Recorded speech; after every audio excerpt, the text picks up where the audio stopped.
الحمد لله نحمده ونستعينه ونستغفره ونعوذ بالله من شرور أنفسنا ومن سيئات أعمالنا ومن يهده الله فلا مضل له ومن يضلل فلا هادي له وأشهد أن لا إله إلا الله وحده لا شريك له وأشهد أن محمدا عبده ورسوله أرسله بالحق بشيرا ونذيرا أما بعد فإن خير الحديث كتاب الله وخير الهدي هدي محمد صلى الله عليه وسلم وشر الأمور محدثاتها وكل محدثة بدعة وكل بدعة ضلالة وكل ضلالة في النار. فأعوذ بالله من الشيطان الرجيم. بسم الله الرحمن الرحيم.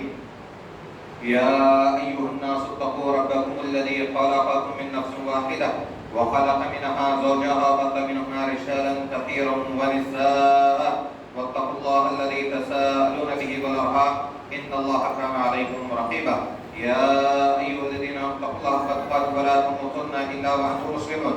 يا أيها الذين اتقوا الله قولوا قولا سديدا يصلح لكم أعمالكم ويغفر لكم ذنوبكم ومن يطع الله ورسوله فقد فاز فوزا عظيما. وقال الله تعالى في القرآن المجيد: هل أتاك حديث الغاشية وجوه يومئذ خاشعة عاملة ناصبة تصلى نارا حامية تسقى من عين آنية ليس لهم طعام إلا من ضريع لا يسمن ولا يغني من جوع. وقال الله تعالى في موضع آخر: قد أفلح المؤمنون الذين هم في صلاتهم خاشعون والذين هم للزكاة فاعلون والذين هم عن اللغو معرضون. تمام قسم کی تعریفات و توصیفات، بڑائی، کبریائی، عظمت، جاہ و جلال خالق کائنات، مالک ارض و سما کے لیے لائق و زیبا ہے، جس نے ایک حقیر و نطفے کے ذریعے سے خوبصورت شکل کو وجود میں لایا. سبحان اللہ بحمدہ، سبحان اللہ العظیم. اس کے بعد درود و سلام مجھے اور میرے اور آپ کے نبی جناب محمد رسول اللہ صلی اللہ علیہ وسلم پر، جو ہمارے لیے داعی و نذیر، سراج و منیر اور سراپا ہدایت بنا کر بھیجے گئے تھے. محترم حضرات، عنوان آپ لوگوں تک پہنچ چکا ہے. سب سے پہلے ہم جہنم کے اوپر گفتگو کریں گے کہ جہنم کیسی ہے. ہم نے جہنم کے بارے میں سنا ہے کہ جہنم کیسی ہے، اس کے بارے میں جان لینا بھی ضروری ہے ہمارے لیے. جہنم کے اندر کون کون سی چیزیں ہیں، کیا کیا ہیں، کس طریقے کے عذابات ہیں اللہ رب العالمین نے اپنے نافرمانوں کے لیے اس کے اندر کیا تیار کر کے رکھا ہے، یہ جان لینا ضروری ہے. جہنم سب سے خطرناک چیز ہے، سب سے بری، سب سے بھیانک چیز ہے جہنم. اور اللہ رب العالمین نے قرآن مجید کے اندر کئی مقامات پر جہنم کا تذکرہ کیا ہے، کئی مرتبہ جہنم کی آگ کا تذکرہ کیا ہے. قرآن مجید کو آپ پڑھتے چلے جائیں گے، اللہ رب العالمین نے قرآن مجید میں کئی مرتبہ لفظ نار کا ذکر کیا ہے، یہ جہنم کی آگ ہے. کئی مرتبہ اللہ رب العالمین نے لفظ جہنم کے ذریعے سے لوگوں کو ڈرایا ہے. کئی مرتبہ اللہ رب العالمین نے لفظ جہنم کے ذریعے سے لوگوں کو ڈرایا ہے. کئی مرتبہ اللہ رب العالمین نے کسی اور ناموں کے ذریعے سے جہنم کا تذکرہ اس امت کے سامنے رکھا ہے کہ دیکھو یہ جہنم ہے. کبھی حطمہ کے ذریعے سے، کبھی سقر کے ذریعے سے، کبھی سعیر کے ذریعے سے، کبھی لظہ کے ذریعے سے. آپ جب قرآن مجید کو پڑھتے چلے جائیں گے تو اللہ رب العالمین نے جہنم کا تذکرہ کیا. ہر جگہ جہنم کے بارے میں کہا ہے کہ یہ جہنم ہے، تمہیں اس سے بچنا ہے. جیسا کہ ہم نے سنا ہے کہ ہر جگہ ہم نے یہ بات سنتے بھی ہیں کہ جنت کے 8 دروازے ہیں. سب سے کہا جائے، ہر کوئی کہے گا کہ ہاں جنت کے 8 دروازے ہیں. رمضان میں بھی ہم نے کئی مرتبہ سنا ہے کہ جنت کے 8 دروازے ہیں. روزوں کے تعلق سے سنا ہے کہ باب الصیام کے ذریعے سے روزہ دار جنت میں چلے جائیں گے. صدقہ کرنے والے باب الصدقات کے ذریعے سے جنت میں چلے جائیں گے. جہاد کرنے والے باب الجہاد کے ذریعے سے جنت میں چلے جائیں گے. کئی مرتبہ سنا ہے. جیسے جنت کے 8 دروازے ہیں، ویسے اللہ اللہ رب العالمین نے جہنم کے 7 دروازوں کا ذکر کیا. جہنم کے 7 دروازے ہوں گے اور ساتھ میں اللہ رب العالمین نے یہ بھی کہا کہ ہم نے اس کو تقسیم کر دیا. ایک تھوڑا سا روایت کو لے لیتے ہیں ہم, اس روایت کے ساتھ میں آگے بڑھیں گے تو جہنم کے جو دروازے ہیں ان دروازوں کا ذکر ملتا ہے کہ وہ دروازے کیا ہیں جہنم کے. امام قرطبی رحمۃ اللہ علیہ نے اپنی کتاب کے اندر علی بن ابی طالب پہ قول نقل کیا ہے.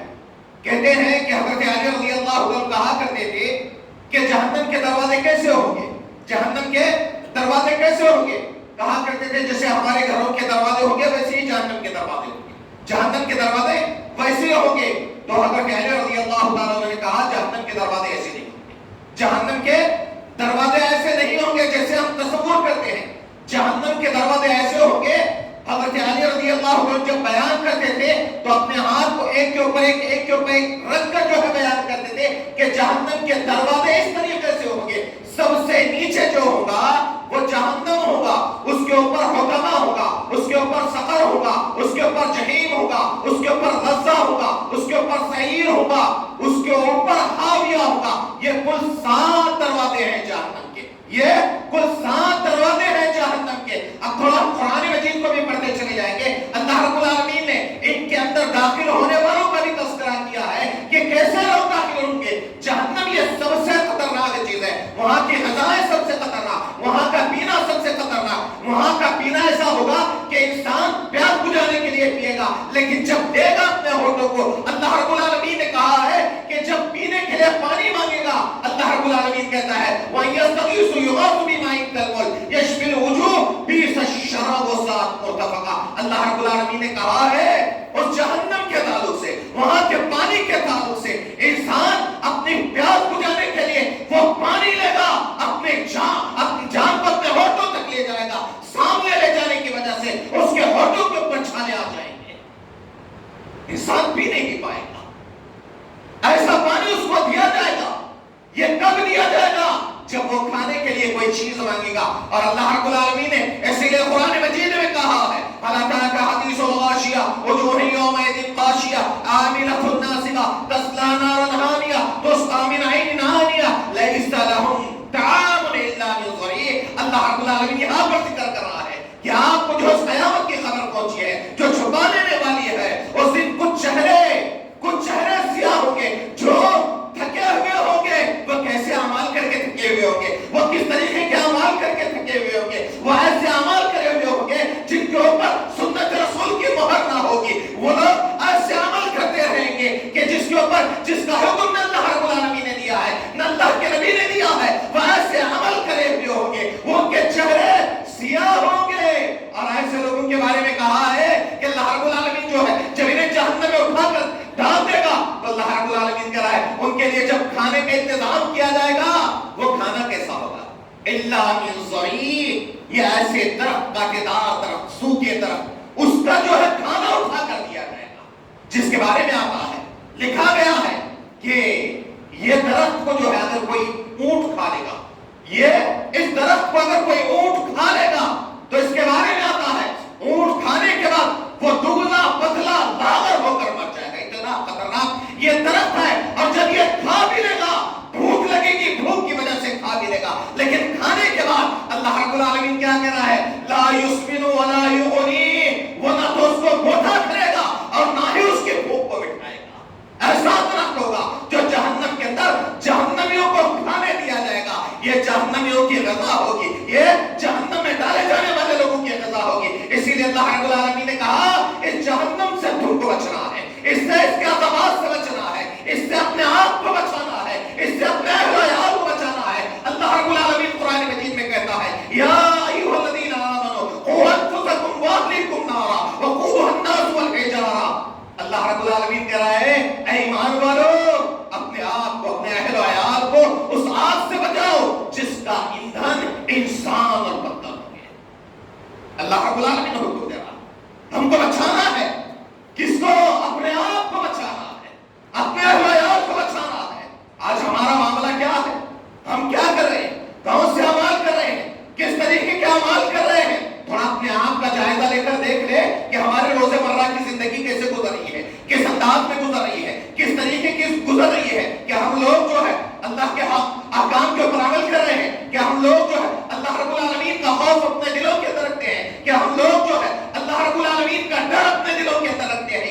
یہ چیز ہم کو دیکھنا ضروری ہے، کیونکہ جب تک ہمارے دلوں کے اندر خوف نہیں ہوگا اللہ کا، ہمارے دلوں کے اندر اللہ کا ڈر نہیں ہوگا، اس وقت تک ہمیں جنت نہیں ملے گی۔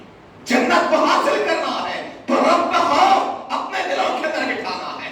گناہ کا کام ہم کرتے چلے جاتے ہیں، ہم کو احساس ہوتا ہے کہ ہم نے کوئی گناہ کا کام کیا ہے، ہم نے کوئی خطا کا کام کیا ہے، یہ گناہ ہم کو کہاں پر لے جائیں گے؟ یہ سارے کے سارے گناہ انسان کو جہنم میں لے جانے والے، انسان کو جہنم میں لے جانے والے ہیں، یہ جنتی نہیں بنا سکتے ہیں۔ میرے بھائیوں، گناہ کب معاف ہوں گے؟ جب آئیں گے اللہ رب العالمین کے راہ میں، بارگاہ میں بیٹھیں گے، دعائیں کریں گے، آنکھوں سے آنسو نکلیں گے۔ آج رمضان المبارک کا مہینہ آیا، ہم میں سے کتنے لوگ ہیں، ہم میں سے کتنے لوگ ہیں جنہوں نے اپنے آپ کا محاسبہ کر لیا ہو؟ کتنے لوگ ہیں ہم میں سے کہ ہم نے کہا ہو اللہ رمضان کا مہینہ آ گیا، تھوڑا حساب و کتاب کر لیا جائے کہ ہم نے کیا کیا ہے، کون سے اچھے عمل کیے ہیں، کون سا نیک عمل کیا ہے، کتنے عبادتیں کیے ہیں، تھوڑا سا رمضان کا محاسبہ کر لیں۔ ہم زندگی کا تو نہیں کر سکتے ہیں، جو رمضان آیا ہوا ہے، تھوڑا رمضان کے ایک مہینے کو ہم پیچھے پلٹ کر دیکھیں گے کہ ہم نے روزوں کے اندر کتنا اخلاص اختیار کیا ہے۔ کیا ہمارے روزے کسی کو دکھانے کے لیے تھے، کسی کو بتانے کے لیے تھے؟ کیا ہم نے وہ روزے اللہ کی رضا کے خاطر رکھے ہیں، اللہ کی خوشنودی حاصل کرنے کے لیے رکھے ہیں؟ ہمیں تھوڑا سا جائزہ لینا ہے۔ جب تک ہم جائزہ نہیں لیں گے ہم آگے نہیں بڑھیں گے، کیونکہ ہمارے اندر ریاکاری ہے، نمود ہے، دکھلاوا ہے، شرک ہے۔ یہ ساری چیزیں جو ہمارے اعمال کو تباہ کرنے والی ہے، یہ ساری چیزیں ہمارے اعمال کو برباد کرنے والی ہے، ہم اس کا جائزہ لینے کے لیے تیار نہیں ہے۔ آج ہم صدقہ کر رہے ہیں لوگوں کو دکھانے کے لیے، ہم خیرات کر رہے ہیں لوگوں کو دکھانے کے لیے، نمازیں پڑھ رہے ہیں لوگوں کو دکھانے کے لیے۔ اللہ کے لیے کون سی چیزیں کی ہیں، کون سی چیزیں کی ہیں؟ اللہ کے لیے بھی تو ہونی چاہیے۔ کیا ہم نے اللہ کے لیے کوئی نیک عمل کیا؟ یاد رکھ لینا، جتنا لوگوں کو دکھانے کے لیے جو جو عمل کیا ہے، اللہ کے نبی نے فرمایا من صام یرائی فقد اشرک ومن تصدق یرائی فقد اشرک ومن اللہ کے نبی فرماتے ہیں جس نے دکھلاوے کے لیے روزہ رکھا اس نے شرک کیا، جس نے دکھلاوے کے لیے صدقہ کیا اس نے شرک کیا۔ ومن صام یرائی، جس نے دکھلاوے کے لیے روزہ رکھا، جس نے دکھلاوے کے لیے صدقہ کیا، جس نے دکھلاوے کے لیے نماز پڑھی، ومن صلی یرائی فقد اشرک، اللہ کے نبی فرماتے ہیں جس نے دکھلاوے کے لیے نماز پڑھی اس نے بھی شرک کیا ہے۔ یہ سارے شرک اعمال انسان کو کہاں پر لے جائیں گے، کہاں پر لے جائیں گے؟ یہ سارے شرک اعمال انسان کو جہنم میں لے جانے والے، جہنم میں لے جانے والے ہیں۔ میرے بھائیوں، اس لیے کوئی عمل کرنا ہے تو اللہ کی رضا کے خاطر کرنا ہے، اللہ کو راضی کرنے کے خاطر کرنا ہے۔ تو آئیے تو ہم جہنم کا تذکرہ دیتے ہیں۔ اللہ رب العالمین نے جہنم کے تعلق سے کہا وَلِلَّذِينَ كَفَرُوا بِرَبِّهِمْ عَذَابُ جَهَنَّمَ وَبِئْسَ الْمَصِيرُ۔ اللہ رب العالمین کہہ رہا ہے جو اللہ رب العالمین کی نافرمانی کرتے ہیں، اللہ کا انکار کرتے ہیں، ایسے لوگوں کے تعلق سے اللہ رب العالمین کہہ رہا ہے ہم ایسے لوگوں کو جہنم میں اٹھا کر رکھیں گے، جہنم میں اٹھا کر پھینکیں گے۔ اب جب ہم آگے بھی پڑھتے چلے جائیں گے، جب جہنم کے دروازوں کا ذکر ہم سنتے چلے جائیں گے، اللہ رب العالمین نے کبھی حکمہ کے ذریعے سے قرآن مجید کے اندر کہا وَإِلُّ لِكُلِّ هُمَزَةٍ لُمَزَةٍ الَّذِي جَمَعَ مَالَهُ وَعَدَّدَهُ۔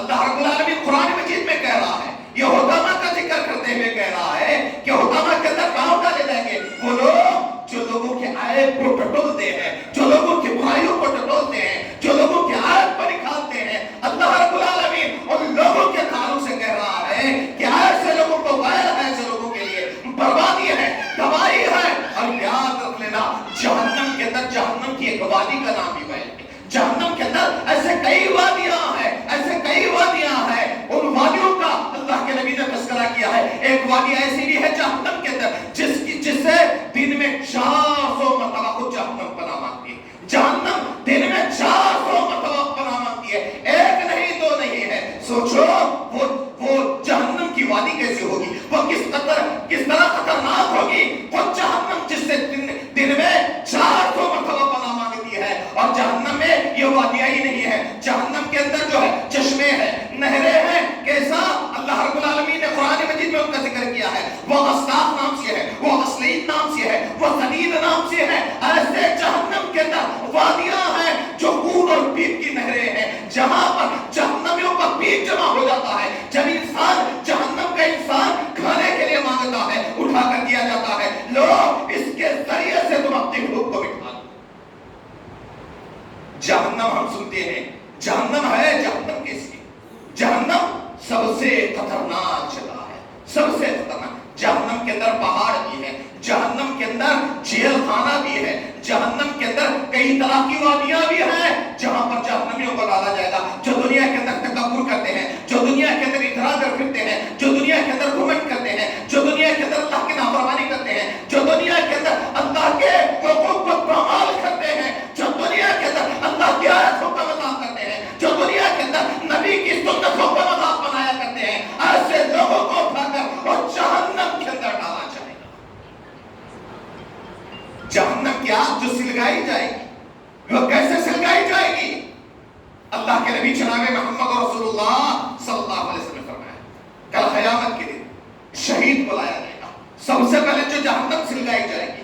اور یہ مت سمجھنا کہ جہنم کے اندر میں فلاں کا بیٹا ہوں، آج لوگ باور کراتے ہیں میں اس کا بیٹا ہوں، میں فلاں کا بیٹا ہوں، میں فلاں کا بیٹا ہوں۔ ہمارے پاس جو ہے کچھ لوگ ایسے بھی ہیں جو کبھی یہ نام لگا کر چلے جاتے ہیں، ہم ہاشم کرانے کے، ہم سید کرانے کے، ہم شیخ کرانے کے، یہ چیزیں جو ہے ہم کو جنت میں لے جانے والی ہے۔ میرے بھائیو یاد رکھ لینا، کوئی چیز انسان کو جنت میں نہیں لے جائے گی۔ اگر جنت میں لے جانے والی کوئی چیز ہوتی تو پھر اللہ کے نبی اپنی بیٹی، اپنی صاحبزادی حضرت فاطمہ رضی اللہ تعالیٰ عنہا سے یہ نہیں کہتے کہ اے فاطمہ تم اپنے آپ کو جہنم کی آگ سے بچا لینا، اس لیے کہ کل قیامت کے دن میں تمہارے کوئی کام نہیں آؤں گا۔ اللہ کے نبی اپنی چہیتی، اپنی لاڈلی بیٹی فاطمہ سے مخاطب ہو کر کہتے ہیں کہ میں تمہیں جہنم کی آگ سے بچانے والا نہیں ہوں۔ آج لوگ کہتے ہیں کہ فلاں جہنم کی آگ سے بچا لینا، فلاں بچا لے گا، فلاں کوئی نہیں بچائے گا، یہاں تک کہ اللہ کے نبی نے، اللہ رب العالمین نے جن کو اپنا دوست کہا ہے، جن کو اپنا خلیل کہا ہے، اس نبی کے باپ کو بھی وہ نبی بچا نہیں پائے گی۔ اللہ اکبر۔ حضرت ابراہیم علیہ السلام کے باپ کو کل حشر کے میدان میں لایا جائے گا، فیصلہ ہوگا کہ جہنم کے اندر ڈال دیا جائے، جہنم کے اندر ڈال دیا جائے۔ حضرت ابراہیم علیہ السلام اللہ رب العالمین کے پاس آ کر کے اللہ یہ میرا باپ ہے، میرا باپ ہے، میں جنت میں چلا جاؤں اور میرا باپ جہنم میں چلا جائے، یہ کیسے ممکن ہے؟ اللہ میں چاہتا ہوں کہ میرے ساتھ میرا باپ بھی جنت میں چلا جائے۔ اللہ تیرا وعدہ ہے، تو نے کہا تھا کہ ابراہیم ہم تجھ کو رسوا نہیں کریں گے۔ اللہ اس سے بڑی رسوائی کیا ہوگی کہ میں جنت میں چلا جاؤں اور میرا باپ جہنم میں چلا جائے؟ اللہ میرے ساتھ میرے باپ کو بھی جنت میں بھیج دے۔ ایک نبی جس نے اپنی قوم کے اندر دعوت کا کام کیا، جس کے قوم کے لوگوں نے اسے اٹھا کر آگ کے اندر ڈالا، کس کے لیے؟ اللہ کی رضا کے خاطر۔ اس نے ایک اللہ رب العالمین کی طرف بلایا تھا۔ اس نبی، وہ نبی آ کر اللہ رب العالمین کی بارگاہ میں اپنے باپ کے لیے سوال کرتا ہے کہ اللہ میرے ساتھ میں میرے باپ کو جنت میں بھیج دے۔ اللہ رب العالمین کیا کہے گا؟ ابراہیم ہم نے تجھ سے کہا تھا ہم تجھ کو رسوا نہیں کریں گے، لیکن ہم نے کہا ہے کہ کافروں کے اوپر جنت حرام ہے۔ تیرا باپ کافر تھا، تیرا باپ کافر تھا، اور حضرت ابراہیم علیہ السلام کے سامنے ان کے باپ کو ایک جانور کی شکل اختیار کرائی جائے گی اور حکم دے گا اور حکم دیا جائے گا اس ان کے باپ کو اٹھا کر جہنم کے اندر پھینک دیا جائے۔ حضرت ابراہیم علیہ السلام کے باپ کو اٹھا کر جہنم کے اندر پھینک دیا جائے گا۔ سوچو میرے بھائیو، ہم یہ سمجھ رہے ہیں کہ ہم جنت میں چلے جائیں گے، ہماری سفارشیں وہ کریں گے، ہماری سفارشیں وہ کریں گے، کوئی سفارش کرنے والا نہیں ہے۔ انسان کو اس کا عمل جنت میں لے کر چلا جائے گا۔ اگر اس کا عمل برا ہے، اس کا زندگی گزارنا برائیوں کے ساتھ میں ہے، تو یاد رکھ لینا اسے اس کے عمل، وہ جو برائیاں ہیں اسے جنت میں نہیں لے جائیں گی، بلکہ اس کو جہنم میں لے جائیں گی، جہنم میں لے جائیں گی۔ تھوڑا اور آگے بڑھیے میرے بھائیو، اللہ رب العالمین نے کیا کہا؟ وَيْلٌ لِكُلِّ حُمَزَةٍ لُمَزَةٍ، پہل ہے، بربادی ہے ان لوگوں کے لیے جو لوگوں کے عیب کو ٹٹولتے ہیں اور جو مال کو جمع کر کے رکھتے ہیں۔ کیا کرتے ہیں؟ اللہ نے دولت دیا ہے، مال دیا ہے، اللہ کے راستے میں خرچ کرنا ہے، اللہ کے راستے میں دینا ہے، وہ کیا کرتے ہیں؟ مال کو جمع کر کے رکھتے ہیں، گن کے رکھتے ہیں۔ ایسے لوگوں کے تعلق سے کہا ہے اللہ رب العالمین نے، ان کو اٹھا کر کہاں ڈالا جائے گا؟ حطمہ کے اندر ڈالا جائے گا۔ جہنم کی جو وادی، جو دروازہ ہے، اس دروازے کے اندر ان کو اٹھا کر ڈال دیا جائے گا۔ اور یہ کیسا ہے؟ وہاں کی آگ، اس آگ کے بارے میں آتا ہے التی تطلع علی الافئدہ، جو دل تک پہنچنے والی ہوگی۔ دنیا کی آگ کیسی ہوگی؟ تھوڑا سا انسان کو جہنم کی دنیا کی آگ میں ڈالا جائے، تھوڑی دیر کے بعد اس کی ہڈیاں نکل کر باہر آئیں گی، اس کی ہڈیاں نکل کر باہر آئیں گی، لیکن وہ جہنم کی آگ کیسی ہوگی؟ اس کے جسم کو تو جلائے گی، اس کے جسم کی اعضاء کو جلائے گی، لیکن ساتھ میں اللہ رب العالمین نے کہا ہے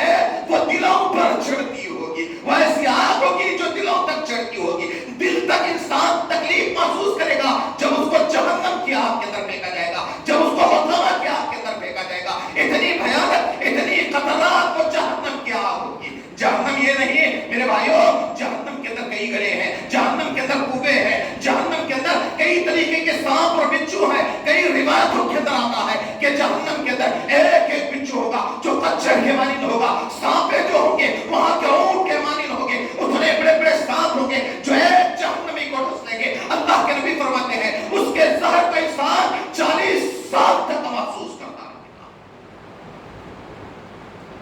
اگر ہم سمجھ رہے ہیں جہنم بس سنا ہے، جہنم کتنی خطرناک ہے ہم نے کبھی جاننے کی کوشش نہیں کی۔ جہنم کتنی سخت ہے ہم نے اس کے بارے میں معلوم کرنے کی کوشش نہیں کی ہے۔ میرے بھائیوں یہ جہنم ہے، یہ جہنم ہے، حکم دیا گیا اس سے بچنا ہے، اس سے اپنے آپ کو بچانا ہے، اپنے اہل و عیال کو بچانا ہے۔ اسی لیے تو صحابہ کرام سے کوئی گناہ ہو جاتا، کوئی خطا کا کام ہو جاتا، اللہ کے نبی کے پاس حاضر ہوتے، اللہ کے نبی میں نے گناہ کا کام کیا، میں نے خطا کا کام کیا، اللہ کے نبی میری سزا کیا ہے سنا دیجیے، میری سزا کیا ہے سنا دیجیے۔ اللہ کے نبی کے پاس آتے ہیں، اپنے گناہوں کا اظہار کر دیتے، ایک کام ہی دیا اور اللہ کے نبی کے پاس آتی، اس سے زنا سرزد ہو گیا، وہ اللہ کے نبی کے پاس حاضر ہوتی، اللہ کے نبی سے عرض کرتی ہے اے اللہ کے نبی میں نے گناہ کا کام کر لیا، میں نے زنا کر لیا ہے، مجھ سے زنا ہو گیا ہے، اس زنا کی وجہ سے میرے پیٹ کے اندر بچہ بھی ہے، حمل بھی ٹھہر گیا ہے، اے اللہ کے نبی میری سزا کیا ہے، میری سزا کیا ہے سنا دیجیے۔ اللہ کے نبی جناب محمد رسول اللہ صلی اللہ علیہ وسلم اور خامدیہ عورت سے کہا جاؤ جب وہ بچہ اس بچے کو جنم دو تو پھر واپس آ جانا۔ تو عورت چلے گی، وہ عورت چلے گئی، وہ گناہ اس کو ستا رہا تھا، وہ گناہ اس بات پر مجبور کر رہا تھا ہاں میں نے گناہ کا کام کیا ہے، میری سزا کیا ہوگی اس سزا کے بارے میں معلوم کرنا ہے۔ وہ اللہ کے نبی کے پاس جب بچے کو جنم دیتی ہے تو اپنے بچے کو اپنے گود میں اٹھا کر لاتی ہے، وہ چاہا تو نہیں آ سکتی تھی، وہ اس نے ارادہ کر دیا مجھے نہیں جانا ہے، میں نے پہلی مرتبہ اظہار کر دیا ہے میں نہیں جاؤں گی، وہ یہ کہہ سکتی تھی لیکن اس کا گناہ اس کو اس بات پر مجبور کر رہا تھا جاؤ جا کر اللہ کے نبی کے پاس یہ معلوم کر لو کہ اس کی سزا کیا ہے، اس کی سزا کیا ہے۔ وہ اللہ کے نبی کے پاس آتی ہے، اس بچے کو لے کر آتی ہے، اللہ کے نبی سے عرض کرتی ہے اے اللہ کے نبی میں نے گناہ کا کام کیا ہے، میں نے گناہ کا کام کیا ہے، اے اللہ کے نبی طہرنی یا رسول اللہ، اے اللہ کے نبی مجھے پاک کر دیجیے، مجھے پاک کر دیجیے۔ اللہ کے نبی جناب محمد رسول اللہ صلی اللہ علیہ وسلم نے اس عورت سے کہا جب بچہ دودھ چھوڑ دے وہ کھانے کے قابل ہو جائے، وہ کھانے کے قابل ہو جائے تب آ جانا، تب آ جانا۔ پھر وہ چلی گئی ایک لمبی مدت تک وہ چلے گی، واپس نہیں آئی یہاں تک کہ جب بچہ کھانے کے قابل ہو گیا، کھانے کے قابل ہو گیا۔ اتنا وقت اس کے پاس تھا، وہ چاہے تو نہیں آ سکتی تھی لیکن اس کے دل کے اندر اللہ کا ڈر تھا، اس کے دل کے اندر اللہ کا خوف تھا، وہ یہ چاہتی تھی کہ میرے سارے گناہ معاف کر دیے جائے اور اللہ کے عذاب سے میں بچ جاؤں، جہنم کے عذاب سے میں بچ جاؤں۔ وہ اللہ کے نبی جناب محمد رسول اللہ صلی اللہ علیہ وسلم کے پاس ایک لمبی مدت کے بعد واپس آتی ہے اور آ کر اپنے بچے کو لے کر آ کر اللہ کے نبی سے عرض کرتی ہے طہرنی یا رسول اللہ، اللہ کے نبی مجھے پاک کر دیجیے، مجھے پاک کر دیجیے۔ اللہ کے نبی کے پاس آ کر کہتی ہے وہ بچہ ہے جو ہر کھانے کے قابل ہو چکا ہے، اس بچے کو لے کر آ کر اللہ کے نبی کے سامنے کہتی ہے طہرنی یا رسول اللہ، اللہ کے نبی مجھے پاک کر دیجیے، مجھے پاک کر دیجیے۔ اللہ کے نبی جناب محمد رسول اللہ صلی اللہ علیہ وسلم نے اس بچے کو لیا اور اس کے بعد جو ہے اللہ کے نبی نے حکم دیا اس کو گڑھا کھودا جائے، اس گڑھے کے اندر اس کو اتارا گیا، اللہ کے نبی نے حکم دیا اس کو رجم کر دیا جائے۔ وہ پتھر اٹھا کر اس کے اوپر مار رہے تھے، ایک صحابی رسول آگے بڑھتے ہیں، اپنے ہاتھ میں ایک ہڈی اٹھاتے ہیں، اٹھا کر اس کے سر کے اوپر دے مارتے ہیں، اس کے خون کا فوارہ نکلتا ہے، اس صحابی کے جسم پر لگ جاتا ہے، اس صحابی کے زبان سے یہ الفاظ نکلتے ہیں اے گندی عورت تو دنیا سے تو جا رہی ہے، جاتے جاتے یہ گندا خون مجھ پر اچھال کر جا رہی ہے، اتنا کہنا تھا۔ تو صحابہ کرام کو یہ بات بری لگی، وہ اللہ کے نبی کے پاس آ کر عرض کرتے ہیں اے اللہ کے نبی ہم میں سے کسی نے یہ بات کہی ہے۔ اللہ کے نبی نے فرمایا یاد رکھ لینا اس عورت نے اس قدر توبہ کی ہے، اس قدر توبہ کی ہے، اس قدر توبہ کی ہے کہ اگر اس کی توبہ کو مدینہ کے 70 آدمیوں کے اندر تقسیم کر دیا جائے تو اس کی توبہ مدینہ کے 70 آدمیوں کے لیے کافی ہو جائے گی۔ اللہ، یہ خوف، یہ ڈر، یہ کس لیے تھا؟ یہ جہنم سے آزادی کے لیے تھا، یہ جہنم سے بچنے کے لیے تھا۔ دنیا کے عذاب برداشت کر لیں گے لیکن جہنم کا عذاب ہم برداشت نہیں کر سکتے۔ ہم سن تو رہے ہیں کہ جہنم کے تعلق سے، لیکن ہم نے اس سے بچنے کے لیے کون سے تدبیریں اختیار کی ہے، اس سے دور رہنے کے لیے کون سے تدبیریں اختیار کی ہے۔ آج ہم دنیا کو دیکھ رہے ہیں، دنیا کے عیش و آرام کو دیکھ رہے ہیں، دنیا کی چیزوں کو دیکھ رہے ہیں، نہ تو ہمارے اندر حرام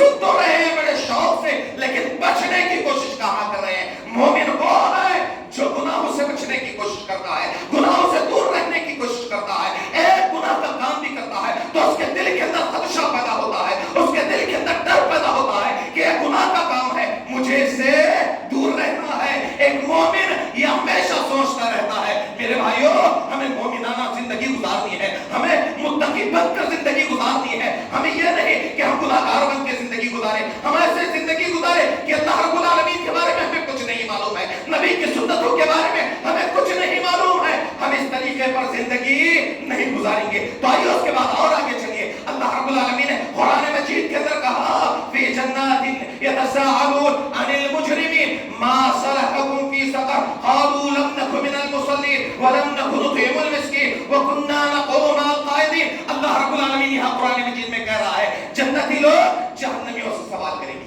جہنمیوں سے سوال کریں گے۔ سقر میں جو ہے، سقر جس کا ذکر میں نے کیا ہے کہ جہنم کا ایک دروازہ ہے، جہنم کا ایک دروازہ ہے، اس کے بارے میں کہا جا رہا ہے کہ جنتی جب وہاں کے لوگوں سے سوال کریں گے اس میں آنے کی وجہ کیا، اس میں آنے کی وجہ کیا ہے، جواب کیا ہوگا، جواب کیا ہوگا؟ پہلا جواب ہوگا قالوا لم نک من المصلین، کیا کہیں گے؟ ہم لوگ نماز نہیں پڑھتے، یہ پہلا جواب ہوگا۔ آج ہم نمازوں سے کوسوں دور ہیں، عبادتوں سے کوسوں دور ہیں، میرے بھائیو جواب کیا ہوگا؟ قالوا لم نک من المصلین، ہم لوگ نماز نہیں پڑھا کرتے تھے۔ آئیے تھوڑا سا ایک حدیث کو اس کے ساتھ میں جوڑ لیتے ہیں، حدیث کو جوڑ لیتے ہیں میرے بھائیو۔ بخاری شریف میں ایک لمبی روایت ہے، اس روایت کے اندر آتا ہے اللہ کے نبی جناب محمد رسول اللہ صلی اللہ علیہ وسلم فجر کی نماز کے بعد جو ہے ہمیشہ یہ طریقہ کرتے، سمرہ بن جندب اس حدیث کے راوی ہیں، وہ بیان کرتے ہیں کہ اللہ کے نبی کا ایک معمول تھا فجر کی نماز کے بعد جب نماز ختم ہو جاتی تو صحابہ کرام سے گفتگو کرتے ہوئے کہتے کہ کسی نے کوئی خواب دیکھا ہے تو خواب کو بیان کرے، میں اس کی تعبیر کر دیتا ہوں، میں اس کی تعبیر کر دیتا ہوں۔ ایک مرتبہ کسی نے کچھ بیان نہیں کیا، اس کے بعد اللہ کے نبی جناب محمد رسول اللہ صلی اللہ علیہ وسلم نے کہا کہ میرے پاس تو آنے والے ہیں، ان دونوں نے مجھ سے کہا کہ اس کے بعد جو ہم مجھے لے کر چل پڑے، مجھے لے کر چل پڑے۔ اس کے بعد ہمارا گزر جو ہے ایک ایسے آدمی کے پاس سے ہوا جسے بدھی کے بل چتر لکھایا گیا تھا، جسے لکھایا گیا تھا، اس کے پاس ہی میں ایک آدمی تھا، اس کے ہاتھوں میں ایک بڑا پتھر تھا، وہ پتھر اٹھاتا تھا، اس کے سر کے اوپر دے مارتا تھا، اس کا سر پھٹ جاتا تھا، پاس ہو جاتا تھا، پتھر لڑکتا ہوا دور جا کر گرتا تھا۔ وہ آدمی جب تک پتھر کو اٹھا کر لاتا اس کا سر صحیح سالم ہو جاتا تھا، اس کا سر صحیح سالم ہو جاتا تھا۔ پھر وہ پتھر اٹھاتا تھا، اس کے سر کے اوپر مار دیتا تھا، اس کا سر جو ہے پورا پھٹ جاتا تھا، وہ پتھر لڑکتا ہوا دور جا کر گرتا تھا۔ وہ آدمی جب تک پتھر اٹھا کر لاتا اس کا سر صحیح سالم ہو جاتا تھا۔ میں نے کہا سبحان اللہ، یہ کون آدمی ہے جس کے ساتھ میں سلوک کیا جا رہا ہے، جس کو عذاب دیا جا رہا ہے؟ ان دونوں نے مجھ سے کہا آگے چلیے آگے چلیے۔ میں اور آگے بڑھا، میں نے کیا دیکھا؟ میں نے کیسا منظر دیکھا؟ ایک آدمی کو گدی کے بل چتر لکھایا گیا ہے، اسی کے پاس ایک آدمی ہے جس کے ہاتھ میں لوہے کا زنبور ہے، وہ اٹھاتا ہے، اس کے چمڑوں کو چیرتا ہے، اس کے نتنوں کو چیرتا ہے، گدی تک لے جاتا ہے۔ جب پہلے حصے کو چیر دیتا ہے تو دوسرے حصے کے اوپر سوار ہو جاتا ہے، یہاں تک کہ جب وہ دوسرے حصے کو چیرتا ہے تو پہلا حصہ اس کا صحیح سالم ہو جاتا ہے، اس کے بعد وہ پہلے حصے کے اوپر سوار ہو جاتا ہے۔ میں نے دیکھ کر کہا سبحان اللہ، یہ کون آدمی ہے جس کے ساتھ میں سلوک کیا جا رہا ہے؟ ان دونوں نے مجھ سے کہا آگے چلیے آگے چلیے۔ میں اور آگے بڑھا تو میں کیا دیکھتا ہوں؟ ایک سرخ ندی ہے جس کے اندر ایک آدمی ہے، وہ تیرتا ہوا ساحل پر آ جاتا ہے تو ساحل پر ایک آدمی ہے جس کے ہاتھوں کے اندر پتھر ہے، وہ اٹھا کر اس کے منہ کے اندر مارتا چلا جاتا ہے، وہ اٹھا کر اس کے منہ کے اندر مارتا چلا جاتا ہے، وہ تیرتا ہوا پھر بیچ دریا میں چلا جاتا ہے۔ جب واپس پلٹ کر آتا ہے تو ساحل پر کھڑے ہونے والا آدمی اس کے ساتھ میں وہی سلوک کرتا ہے۔ میں نے کہا یہ کون آدمی ہے جس کے ساتھ میں سلوک کیا جا رہا ہے؟ ان دونوں نے مجھ سے کہا آگے چلیے آگے چلیے۔ میں اور آگے بڑھا، میں نے کیا دیکھا؟ ایک آگ کا تندور دیکھا، ایک آگ کا تندور دیکھا، اس کے اندر مرد اور عورتیں برہنہ تھی، ننگی تھی، وہ آگ کا تندور گھومتا ہوا اوپر کے جانب آتا، وہ اس سے باہر نکلنے کی کوشش کر رہے تھے لیکن نکل نہیں پا رہے تھے، ان کی چیخیں، ان کے چلانے کی آوازیں باہر تک سنائی دے رہی تھی۔ میں نے کہا یہ کون لوگ ہیں جن کے ساتھ میں سلوک کیا جا رہا ہے؟ ان دونوں نے مجھ سے کہا آگے چلیے آگے چلیے۔ میں اور آگے بڑھا، میں کیا دیکھتا ہوں کہ ایک آدمی ہے جو آگ کو سلگایا ہوا ہے، اس کے ارد گرد چکریں کاٹ رہا ہے اور اللہ کے نبی اس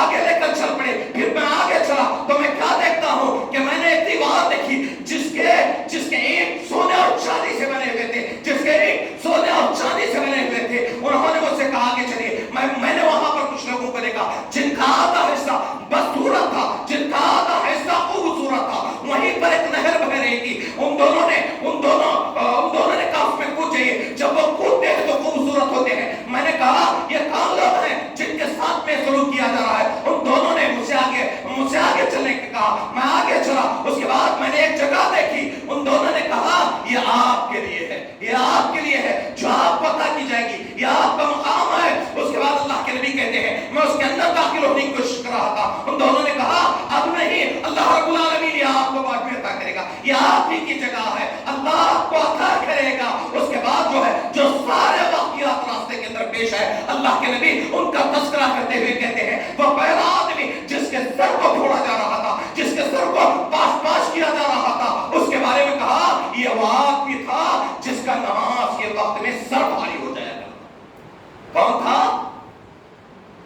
یہ وہ آدمی تھا جس کا سر نماز کے وقت بھاری ہو جائے گا, اس کے سر کو پھوڑا جائے گا.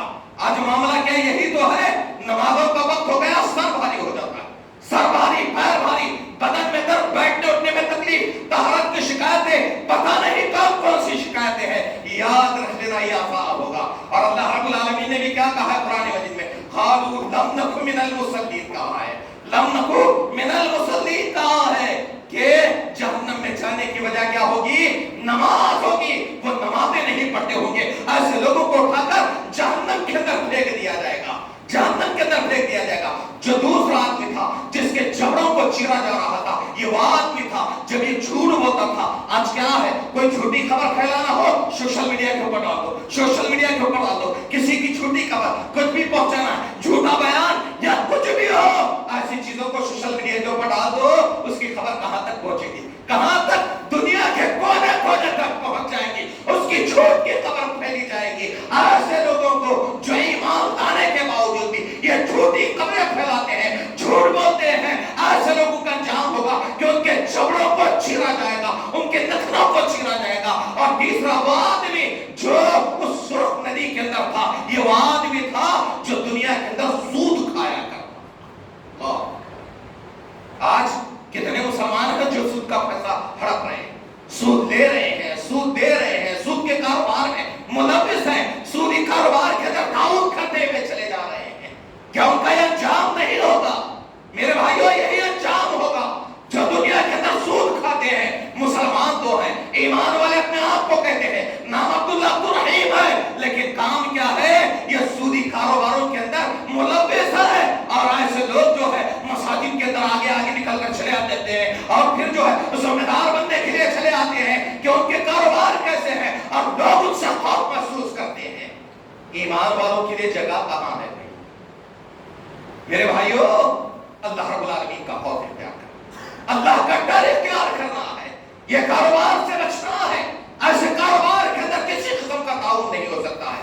سودی کاروبار جو کریں گے ان کا انجام یہی ہوگا کہ ان کو اٹھا کر جہنم کے اندر پھینک دیا جائے گا. اس کے بعد کہتے ہیں جو آگ کا تنور جو آپ نے دیکھا ہے, وہ تنور کے اندر جو مرد عورتیں برہنہ ننگی تھی, یہ وہ مرد تھے, یہ وہ عورتیں تھے جو دنیا کے اندر ایک دوسرے سے زنا کیا کرتے تھے. آج زنا عام ہوتا چلا جا رہا ہے, بڑا آسان ہوتا چلا جا رہا ہے. زنا کرنے میں انسان خوف محسوس نہیں کر رہا ہے, ڈر محسوس نہیں کر رہا ہے. یہ زنا کے کام عام ہوتے چلے جا رہے ہیں. میرے بھائیوں, ایسے لوگوں کا یہ انجام ہوگا, انہیں آگ کے تنور کے اندر ڈالا جائے گا, وہ آگ ان کو چلاتی رہے گی, وہ اس سے باہر نکلنے کی کوشش کریں گے, نہیں لیکن نکل نہیں پائیں گے. یہ دنیا کے اندر زنا کرنے والے مرد اور عورتیں ہوگی. اس کے بعد وہ آدمی دیکھا جو سب سے زیادہ بدصورت تھا, یہ داروغہ جہنم تھا.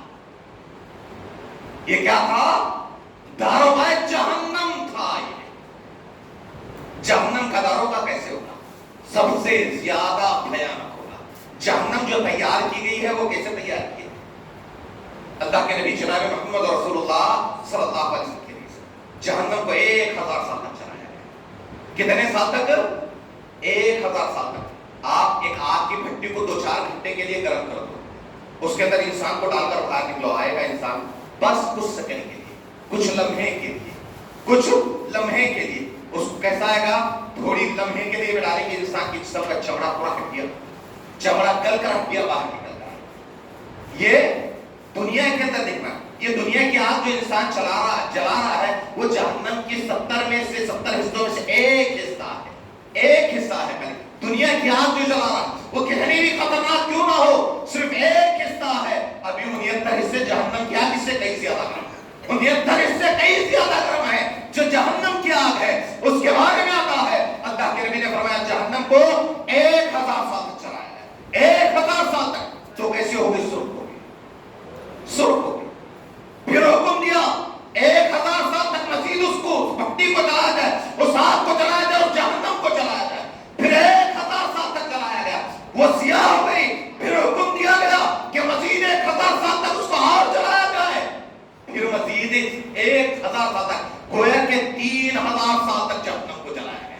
3000 سال تک نہ تو وہاں چنگاریاں دکھائی دیتی ہے، نہ کوئی چیز دکھائی دیتی ہے۔ اگر جہنم کے اندر ایک سوئی کے برابر بھی سوراخ کر دی جائے تو اس کی گرمی کی وجہ سے، اس کے شدت کی وجہ سے دنیا کے سارے لوگ ہلاک ہو جائیں گے، دنیا کے سارے لوگ تباہ و برباد ہو جائیں گے۔ صرف ایک سوئی کے برابر بھی سوراخ کر دی جائے تو اس سارے دنیا کے لوگ تباہ ہو جائیں گے، برباد ہو جائیں گے۔ یہ جہنم کی آگ ہے میرے بھائیوں، جو 3000 سال تک جس کو جلایا گیا ہے وہ جہنم کی آگ ہے۔ تو سوچو جس جہنم کے اندر انسانوں کو ڈالا جائے گا، پھینکا جائے گا، وہاں پر رہنے والے انسانوں کا انجام کیا ہوگا؟ وہ تو موت کی تمنائیں کرے گا، وہ تو موت کی فریادیں کرے گا، اللہ مجھے جہنم سے چھٹکارا چاہیے، ہاں مجھے موت دے دے، میں رہنا نہیں چاہتا۔ کیا وہاں پر موت آئے گی؟ کیا وہاں پر موت آئے گی جب انسانوں کو جہنم کے اندر ڈالا جائے گا؟ اللہ رب العالمین نے قرآن مجید میں کہا ہے وہاں صرف موتیں ہی موتیں ہیں،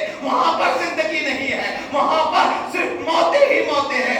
انسان تمنا کرے گا، فریاد کرے گا، اللہ مجھے موت چاہیے، لیکن موت نہیں آئے گی۔ کیوں نہیں آئے گی؟ اس لیے کہ اللہ رب العالمین جو ہے جنت اور جہنم کے درمیان ایک دبے کو لائے گا، آواز دی جائے گی اے جنتیوں، وہ جنتی دوڑتے ہوئے مزید نعمتوں کی خواہش میں آئیں گے، اور اس کے بعد آواز دی جائے گی جہنم والوں کو، وہ بھی دوڑ کر آئیں گے، اور ان کے سامنے جو ہے ایک دمبے کو موت کی شکل میں لایا جائے گا، ایک دمبے کو موت کی شکل میں لایا جائے گا اور وہاں پر رکھا جائے گا، اور اس کے بعد حکم دیا جائے گا، جس کو دیکھتے ہی جنتی خوش ہو جائیں گے، یہ موت ہے جو ہم پر کبھی نہیں آئے گی۔ اس کے بعد جیسے اس کو جہنمی دیکھیں گے، جہنمی دیکھتے ہی مایوس ہو جائیں گے۔ یہ موت ہے جس کو دنیا کے اندر ہمارے اوپر مسلط کر دیا گیا تھا، اس دمبے کو ذبح کر دیا جائے گا، اور حکم ہوگا جنتیوں تم ہمیشہ جنت میں رہو، اور جہنمیوں سے کہا جائے گا اے جہنمیوں ہمیشہ تمہارا ٹھکانہ جہنم۔ اللہ موت کی تمنا کرے گا، موت نہیں آئے گی، موت آئے گی نہیں آئے گی۔ اسی لیے اللہ رب العالمین نے کہا وَأَنفُسَكُمْ وَأَهْلِيكُمْ نَارًا، اسی سے تو بچانا ہے اپنے آپ کو، ایسے سے بچانا ہے اپنے آپ کو، اپنے اہل و عیال کو بچانا ہے۔ مرنے سے پہلے توبہ کر لو، مرنے سے پہلے اپنے گناہوں کی معافی کا سوال کر لو۔ رمضان کا مہینہ آیا، ہم میں سے کتنے لوگ ہیں جنہوں نے دعائیں کی ہے، رب کی بارگاہ میں بیٹھ کر اللہ رب العالمین سے یہ سوال کیا ہے اللہ ہمارے گناہوں کی مغفرت فرما، اللہ ہمارے خطاؤں کو درگزر فرما، اللہ ہمارے اولاد کو ہدایت سے نواز دے، اللہ ہماری اولاد کو دیندار بنا دے، اللہ ہماری اولاد کو دین پر چلنے والے بنا دے، اللہ ہماری اولاد کو تیرے احکام پر چلنے والا، تیرے نبی کی سنتوں پر چلنے والا بنا دے۔ کبھی ہم نے دعائیں کی ہے، کہاں سے دعا کریں گے؟ ہم دعائیں تو کر رہے ہیں اللہ ہم کو دولت عطا کر دے، شہرت عطا کر دے، پیسہ عطا کر دے، اللہ ہم کو گھر بنوا کر دے دے، یہ ساری دعائیں ہوتی ہے، لیکن دعا کیا نہیں ہوتی ہے؟ اپنی اولاد کے لیے، اپنے گھر والوں کے لیے، اپنے بیوی بچوں کے لیے، اپنے ماں باپ کے لیے، اپنی عافیت کے لیے، اپنی خود کی سلامتی کے لیے۔ جہاں پر مسلمانوں کے اوپر ظلم و ستم ہو رہا ہے، ان مسلمانوں کے لیے دعا نہیں ہوتی، ان مظلوم بچوں کے لیے دعائیں نہیں ہوتی، جو چیخ چیخ کر یہ صدائیں لگا رہے ہیں کہ ہماری حفاظت کون کرے گا، ہمیں بچانے کے لیے کون آئے گا، ہمارے لیے آواز کون اٹھائے گا، وہ صدائیں لگا رہے ہیں کہ ہم ان کے لیے دعائیں نہیں کر سکتے، کیا ہم جو ہے ان ماں بہنوں کی عزت کی سلامتی کا سوال نہیں کر سکتے ہیں، جن کے عزتوں کو تار کیا جا رہا ہے، جن کی عزتیں لوٹی جا رہی ہے، جن کو مارا جا رہا ہے، جن کو قتل کر دیا جا رہا ہے، کیا ہم ان مسلمان بھائیوں کے لیے جن کے گھروں کو لوٹا گیا، جن کے گھروں کے اوپر بم برسائے گئے ہیں، کیا ان کے لیے ہم دعا نہیں کر سکتے؟ کس نے روکا ہے ہمیں دعا کرنے سے؟ کس نے روکا؟ رمضان کا مہینہ آیا، ہم بیٹھے بھی رہے، مسجد مسجد میں بھی رہے لیکن ہم نے کبھی ان کے لیے دعائیں نہیں کی ہے، ان کی مغفرت کا سوال نہیں کیا ہے، ان کی سلامتی کا سوال نہیں کیا ہے۔ میرے بھائیوں، ہم کیسے مسلمان ہیں؟ ہم کیسے مسلمان ہیں؟ اپنے بھائیوں کا سوال نہیں کر سکتے، اپنے بھائیوں کے لیے مغفرت کا سوال نہیں کر سکتے، ان کے سلامتی کا سوال نہیں کر سکتے۔ ہم کیسے اپنے آپ کو مومن کہیں گے؟ ہم کیسے اپنے آپ کو مسلمان کہیں گے؟ میرے بھائیوں، میرے بھائیوں، جو ایام گزر چکے ہیں، رمضان کا مہینہ ابھی باقی ہے، ہم نے اتنی دعائیں نہیں کی ہے، ہمارا وقت کتنا جائے گا؟ میرے بھائیوں، وقت آتا رہے گا، جاتا رہے گا، لیکن یہ جو وقت آیا ہوا ہے وہ کل نہیں آنے والا ہے۔ ہو سکتا ہے اگلی رمضان ہم کو ملے یا نہ ملے، ہم کو معلوم نہیں ہے، لیکن یہ رمضان ہم کو ملی ہے، یہ حصے ہم کو ملے ہیں۔ ان حصوں کے اندر ہم اللہ کی عبادت کریں گے، اللہ کے سامنے اپنے حاجات کو رکھیں گے، اپنے مسائل کو رکھیں گے، اپنے مشکلات کو رکھیں گے، اپنی ضرورتوں کو رکھیں گے، اپنے زندگی کے ہر شعبے کو رکھیں گے، اپنے زندگی کے ہر واقعے کو رکھ کے سامنے رکھا اللہ رب العالمین سے سوال کریں گے، اللہ ہمیں ان چیزوں سے نجات چاہیے۔ کیا نہیں کر سکتے؟ ہم کر سکتے ہیں میرے بھائیوں، لیکن پہلے دل کو جو گناہوں کی طرف راغب ہے، جو گناہوں کی طرف بھاگ رہا ہے، اس کو پکڑنا ہے، اس کو روکنا ہے، اس کو کہاں لا کر لگانا ہے؟ اسے رب کی بندگی میں لا کر لگانا ہے۔ یہ دل جو ہے بگڑ گیا ہے ہمارا، اس کو درست کرنا ہے۔ یہ درست ہو گیا تو سمجھ لیجئے جسم کا سارا حصہ درست ہو گیا ہے۔ اگر یہ بگڑ گیا ہے تو جسم کا سارا حصہ ہمارا بگڑا ہوا ہے۔ تو ہمیں سب سے پہلے اس کو درست کرنے کی ضرورت ہے۔ تو میرے بھائیوں، بتا یہ رہا تھا کہ وہ جہنم کا دور ہوا۔ اس کے بعد جس آدمی کو دیکھا، وہ حضرت آدم علیہ السلام، جو بچوں کو آپ نے دیکھا، یہ وہ بچے تھے جو بلوغت سے پہلے انتقال کر گئے۔ ان کے بارے میں تو آتا ہے حدیث کے اندر، وہ چاہے مشرک کا بچہ ہو، کافر کا بچہ ہو، کسی کا بھی بچہ ہو، اگر بلوغت سے پہلے وفات کر جائے گا تو جنت میں چلا جائے گا۔ جو ایمان والے ہیں، اگر ان کا بچہ بلوغت سے پہلے مر گیا تو جنت کے دروازے پر کھڑے ہو کر اپنے ماں باپ کا استقبال کرے گا، اپنے ماں باپ کا استقبال کرے گا کہ میرے ماں باپ آ رہے ہیں، میں جنت میں لے کر جاؤں گا۔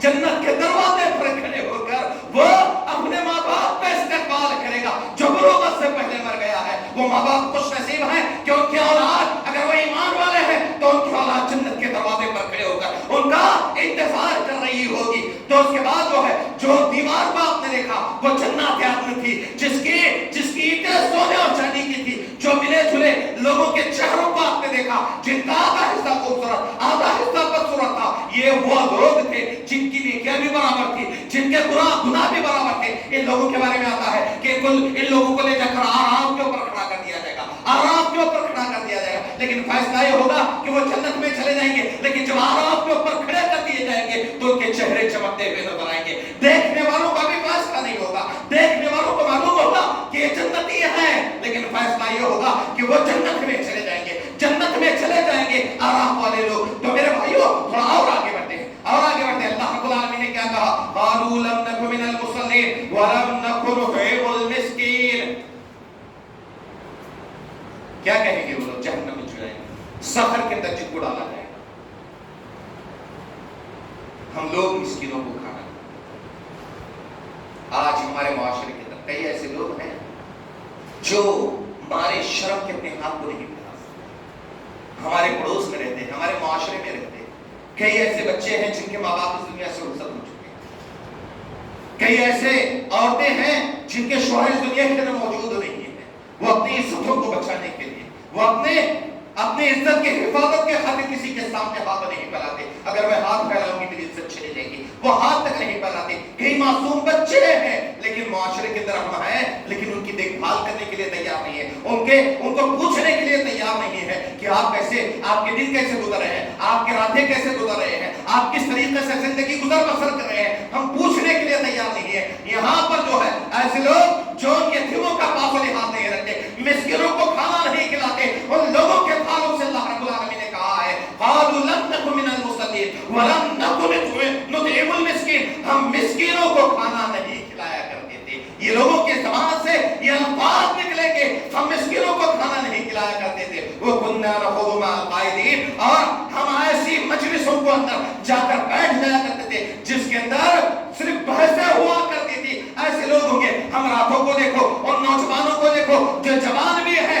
راتوں کو اتنا لمبا بیٹھتے ہیں، فجر کی اذان ہوتی ہے فجر پڑھتے نہیں ہیں، گھر میں جا کر اپنے بستر کے اوپر سو جاتے ہیں، اپنے بستر کے اوپر مجلس تو قائم ہو رہی ہے، بحث و تکرار بھی ہو رہی ہے، بحث و مباحثہ بھی ہو رہا ہے، ایسی مجلسوں میں بیٹھنے والوں کا انجام یہ ہوگا اللہ رب العالمین نے کہا ہے کہ ان کو جہنم کے اندر پھینک دیا جائے گا، جہنم کے اندر پھینک دیا جائے گا۔ اور اس کے بعد کہا ہے اللہ رب العالمین نے کہ جو قیامت کا انکار کرنے والے ہوں گے، قیامت کا انکار کرنے والے ہوں گے۔ ایک حدیث سن لیجئے، مسند احمد بن حنبل کی روایت ہے، مسند احمد بن حنبل کی روایت ہے، ماں عائشہ رضی اللہ تعالیٰ عنہا اللہ کے نبی سے عرض کرتی ہے، اللہ کے نبی کل قیامت کے دن کیا کوئی دوست کسی دوست کے کام نہیں آئے گا؟ کوئی دوست کسی دوست کے کام نہیں آئے گا؟ اللہ کے نبی جناب محمد رسول اللہ صلی اللہ علیہ وسلم نے کہا عائشہ 3 مقامات ایسے ہوں گے، 3 مقامات ایسے ہوں گے جہاں پر کوئی دوست کسی دوست کو یاد نہیں کرے گا، کوئی بھائی کسی بھائی کو یاد نہیں کرے گا، کوئی پڑوسی کسی پڑوسی کو یاد نہیں کرے گا۔ تو مقامات کون سے ہوں گے؟ وہ مقامات کون سے ہوں گے جہاں پر کوئی کسی کو یاد نہیں کرے گا؟ ہم یہ سمجھ رہے ہیں میرا بھائی ہے میرا ساتھ دے گا، میری بیوی ہے میرا ساتھ دے گا، میرا بیٹا ہے میرا ساتھ دے گا۔ نہیں میرے بھائیو، کوئی کسی کا ساتھ نہیں دے گا، سب کو اپنی اپنی بڑی ہوئی ہوگی۔ میرے نامہ اعمال میرے کون سے ہاتھ میں دیے جائیں گے؟ میرے دائیں ہاتھ میں دیے جائیں گے یا میرے بائیں ہاتھ میں دیے جائیں گے؟ سب کو یہ فکر ہوگی۔ اللہ کے نبی فرماتے ہیں عائشہ 3 مقامات ایسے ہوں گے جہاں پر کوئی کسی کو یاد نہیں کرے گا۔ اس وقت جب نامہ اعمال کو ترازو کے پلڑے میں رکھ دیا جائے گا کہ انسان کو یہ فکر ہوگی کہ اس کے نامہ اعمال کا پلڑا کون سا بھاری ہوگا اور کون سا ہلکا ہوگا، وہ اس فکر میں لگا ہوا ہوگا۔ عائشہ یہ وہ وقت ہوگا جب کوئی بھائی کسی بھائی کو یاد نہیں کرے گا، کوئی دوست کسی دوست کو یاد نہیں کرے گا، کوئی بیوی اپنے شوہر کو یاد نہیں کرے گی، شوہر اپنی بیوی کو یاد نہیں کرے گا۔ عائشہ یہ وہ وقت ہوگا سب کو اپنی اپنی بیوی ہوگی، کوئی کسی کو یاد نہیں کرے گا۔ دوسرا اس وقت جب نامہ اعمال کو تقسیم کیا جائے گا، نامہ اعمال کو اڑایا جائے گا، اس کو یہ خبر نہیں ہوگی کہ اس کا نامہ اعمال اس کے کون سے ہاتھ میں دیا جائے گا، اس کے سیدھے ہاتھ میں دیا جائے گا یا اس کے دائیں ہاتھ میں دیا بائیں ہاتھ میں دیا جائے گا، کس ہاتھ میں دیا جائے گا۔ عائشہ یہ وقت یہ وہ وقت ہوگا جہاں پر کوئی کسی کو یاد نہیں کرے گا۔ اور تیسرا اس وقت جب جہنم اپنی گردن کو باہر نکال کر کے، حدیث کے اندر آتا ہے جہنم کی بھی گردن ہے، جہنم کی بھی گردن، جہنم اپنی گردن کو باہر نکال کر کے دے گی۔ جہنم اتنی ہی نہیں، جہنم کے اندر جہنم کے 70,000 لگام ہے جس کو 70,000 فرشتے گھسیٹ کر لائیں گے۔ جہنم میرے بھائیوں صرف ہم نے سنا ہے، جہنم کیسی ہے جس کے 70,000 لگام ہے، ہر لگام کے اوپر 70,000 فرشتے ہیں۔ جہنم کے اندر 70,000 کوٹریاں ہیں، ہر کوٹری کے اندر 70,000 مکان ہے، ہر مکان کے اندر 70,000 کنویں ہیں، ہر کنویں کے اندر 70,000 سانپ اور بچھو ہیں۔ یہ جہنم ہے۔ جہنم کا ایک کنواں کیسے ہوگا؟ حضرت ابو ہریرہ کہتے ہیں ایک مرتبہ ہم اللہ کے نبی کے ساتھ میں بیٹھے ہوئے تھے، اللہ کے نبی کے ساتھ میں بیٹھے ہوئے اتنے میں کسی چیز کے گرنے کی آواز آئی۔ صحابہ کرام سے اللہ کے نبی نے فرمایا کہ جانتے ہو یہ کس چیز کے گرنے کی آواز تھی؟ تو صحابہ کرام نے کہا اللہ کے رسول بہتر طریقے سے جانتے ہیں۔ تو اللہ کے نبی نے فرمایا کہ جہنم کے اندر آج سے 70 سال پہلے پھینکا ہوا، آج سے 70 سال پہلے پھینکا گیا ایک پتھر تھا جو آج جا کر اس کی تہ کو پہنچا ہے۔ کب پہنچا ہے؟ 70 سال کے بعد جا کر پہنچا ہے۔ یہ جہنم ہے، یہ جہنم ہے، اتنی گہرائی اس کے اندر ہے۔ سوچو میرے بھائیو، اسی لیے اللہ رب العالمین نے قرآن مجید کے اندر 12 مقامات پر کہا ہے اس آگ سے اپنے آپ کو بچاؤ، اس جہنم سے اپنے آپ کو بچاؤ۔ 12 مقامات پر کہا ہے لوگوں کے اوپر ظلم نہ کرو، لوگوں کے اندر فساد برپا نہ کرو، لوگوں کے اندر فتنے پیدا نہ کرو، ورنہ یہ انجام تم کو بھگتنا پڑے گا۔ اللہ رب العالمین تم کو اٹھا کر جہنم کے اندر پھینک دے گا۔ تو میرے بھائیو جہنم اپنی گردن کو باہر نکال کر کہے گی، کیا کہے گی؟ مجھے 3 لوگوں کے لیے نکالا گیا، جو قیامت کا انکار کرنے والا۔ اس کے بعد میں آتا ہے جہنم اپنی گردن کو نکال کر کہے گی مجھے 3 لوگوں کے لیے نکالا گیا ہے۔ ایک وہ آدمی جو اللہ کے ساتھ میں اور معبود کی تصدیق کرتا تھا، کیا کرتا تھا؟ اللہ کے ساتھ میں اور کو شمار کر دیتا تھا۔ آج کیا کرتے ہیں؟ اللہ کے بالمقابل شیخ عبد القادر جیلانی کو لا کر کھڑا کرتے ہیں، یہ اللہ کے برابر ہے، ان کا مقام اللہ کے برابر ہے، فلاں کا مقام اللہ کے برابر ہے۔ ارے میرے بھائیو اللہ کے برابر کوئی نہیں ہو سکتا، اللہ کے برابر کوئی نہیں ہو سکتا. لوگ اسی وجہ سے تو جا کر ان کے پاس مانگتے ہیں. اللہ نے کہا مجھ سے مانگو. یہ لوگ وہاں جا کر مانگتے ہیں. یہ لوگ کبھی شیخ عبد القادر جیلانی کے پاس, یا کبھی خواجہ بندے نواز کے پاس, یا کبھی خواجہ غریب نواز کے پاس, پتہ نہیں کیوں مولود کے اندر کوئی بابا ننگا بابا ہے اس کے پاس. آج امت پتہ نہیں کہاں کہاں بھاگ رہی ہے. یہ امت کہاں کہاں بھاگ رہی ہے, ان سے مانگنے کے لیے, ان سے مانگنے کے لیے, فلاں سے مانگنے کے لیے. یہ امت نہ تو اس کے پاس عقل ہے, نہ سوچنے کی صلاحیت ہے, نہ کچھ ہے. یہ امت ایسی ہے کہ یہاں پر گلبرگہ کے اندر, محبوب نگر کے اندر آپ دیکھیں گے یہ شیخ عبد القادر جیلانی کے نام کا چھلا ہے. ارے یہ چھلا کیا ہے بھائی, یہ چھلا کیا ہے, پوچھو تو صحیح چھلا کہاں سے ہے؟ کہ شیخ عبد القادر جیلانی یہاں پر آ کر بیٹھے تھے, کیا کیے تھے بتاؤ تو صحیح, کیا گلبرگہ آئے تھے, پھر چھلا کہاں سے آ گیا آپ پوچھو تو صحیح, سوال تو کرو. جا کر وہاں پر وہ چھلے کی جگہ پر سجدہ کر رہے ہیں, چھلے کی جگہ پر کھڑے ہو کر دعائیں کر رہے ہیں, چھلے کی جگہ پر کھڑے ہو کر منتیں مانگ رہے ہیں. یہ کیا ہے پوچھو تو صحیح. کہتے ہیں شیخ عبد القادر جیلانی جس جگہ پر بیٹھے تھے وہاں کی مٹی لا کر یہاں دفن کر دیا گیا.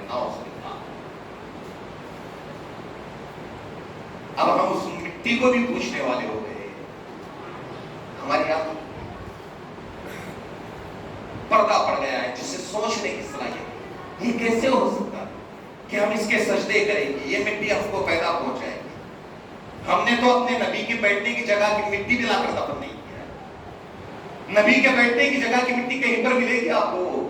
اللہ کے نبی فلاں جگہ پر بیٹھے تھے, صحابہ کرام وہاں کی مٹی اٹھا کر لا کر دفن کر دیا, اور صحابہ کرام نے اس کو سوال کرنا شروع کر دیا.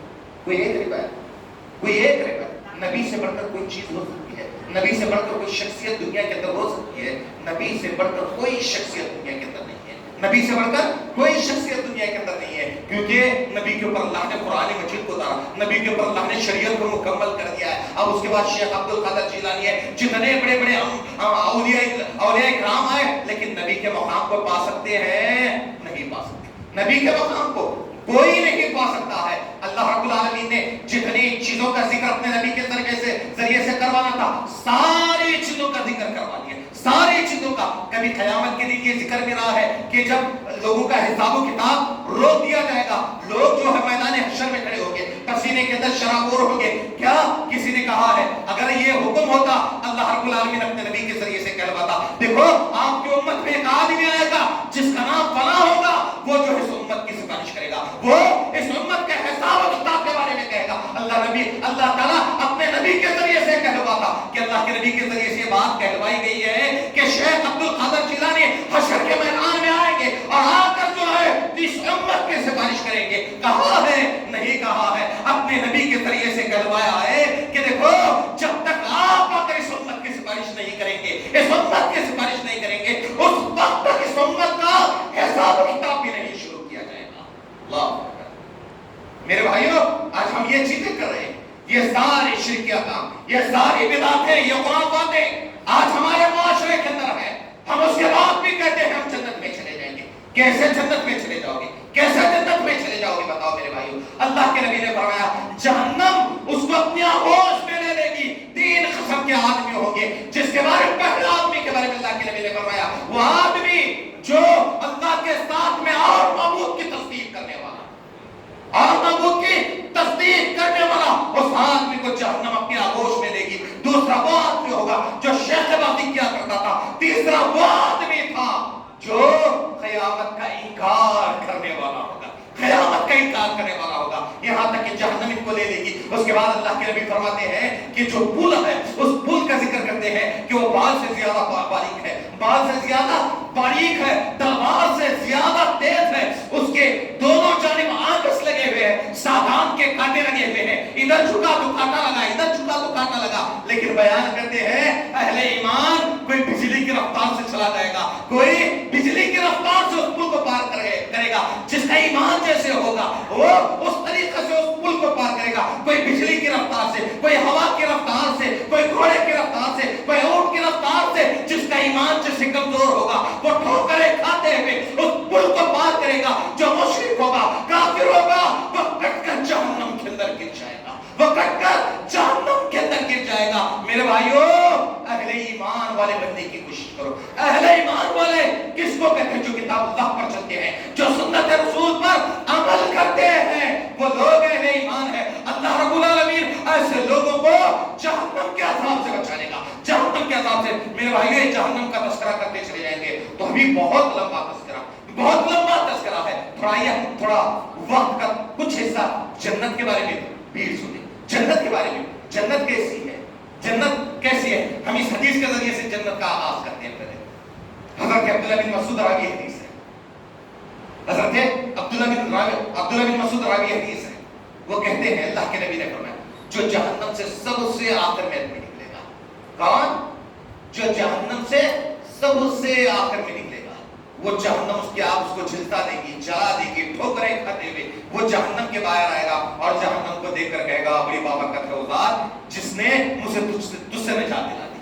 وہ اللہ کا شکر ادا کرے گا، وہ اللہ کا شکر ادا کرے گا جو سب سے آخر میں جہنم سے نکلے گا۔ پہلے تو گناہوں کی وجہ سے وہاں کے عذابات کو برداشت کر لے گا، لیکن ایمان والا ہوگا، کلمہ توحید کو پڑھا ہوا ہوگا، اللہ اس کو جہنم سے نکالے گا، سب سے آخر میں جہنم سے آئے گا، سب سے آخر میں جہنم سے آئے گا اور آ کر کہے گا بڑی بابرکت ہے وہ ذات جس نے مجھے تجھ سے نجات دلا دی۔ اس کے بعد جب جہنم سے باہر نکل کر آئے گا تو اس کے سامنے جو ہے ایک درخت بلند کر دیا جائے گا، اسی کے متصل اسی کے بازو میں ایک چشمہ بلند کر دیا جائے گا، جس کو دیکھنے کے بعد بندہ اللہ رب العالمین سے سوال کرے گا اللہ مجھے اس چشمے کے پاس پہنچا دے، مجھے اس درخت کے پاس پہنچا دے۔ یہ ابھی جنت میں داخل نہیں ہوا، یہ جنت سے باہر کی چیزیں ہیں۔ جب اس کو دیکھ لے گا اللہ رب العالمین نے ایمان والوں کے لیے کیسی کیسی نعمتیں تیار کر کے رکھی ہے، اسی لیے تو اللہ رب العالمین نے کہا ہے ہم نے ایسی چیزیں تیار کر کے رکھی ہے جس کو نہ تو کسی آنکھ نے دیکھا ہوگا، نہ کسی کان نے سنا ہوگا، نہ کسی دل کا وہم اس کی طرف گیا ہوگا۔